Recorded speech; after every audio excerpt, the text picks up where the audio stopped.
রাতের পর রাত ঘন্টার পর ঘন্টা মিটিং চলছে, তার বিরুদ্ধে এই স্টুডেন্ট ফান্ডের সঙ্গে আমরা লড়াই করব। নতুন করে বলার নেই, আপনারা জানেন ভাঙড় মহাবিদ্যালয়টা বর্তমান সময় ভাঙড় বিধানসভার পার্টি আমি তৃণমূল কংগ্রেস তৈরি করে রেখেছে।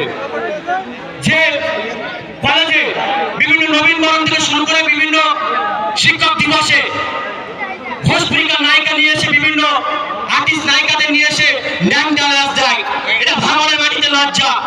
যে কলেজে শিক্ষা পেয়ে রাজ্যের বিভিন্ন প্রান্তে আমাদের ভাঙড়ের ভূমিপুত্ররা বিভিন্ন সরকারি কাজে যুক্ত আছে, বর্তমান সেই কলেজে যারা দায়িত্বে আছে তারা পার্টির বড় বড় পদাধিকারী বলে এবং সাধারণভাবে তারা মানুষের ছাত্রছাত্রীদের শিক্ষা না দিয়ে তারা সেখানে আনন্দ মাতে ফেলে মেরে উঠেছে। তার বিরুদ্ধে আমাদের লড়াই করতে হবে। আজ থেকে কয়েক মাস আগে ওই কলেজ মাঠে আমরা দেখেছি কি একজন ছেলে তিনি কলেজে ভর্তি হতে গিয়েছে, তার ফেসবুক প্রোফাইলে কয়েকটি আমাদের বিধায়ক সাহেবের ছবি ছাড়ার কারণে তাকে কলেজের বর্তমান যারা দায়িত্বে আছে তারা যেভাবে তার উপরে চড়া হয়েছে, তার গালাগালি থেকে শুরু করে তাকে মারধর করেছে।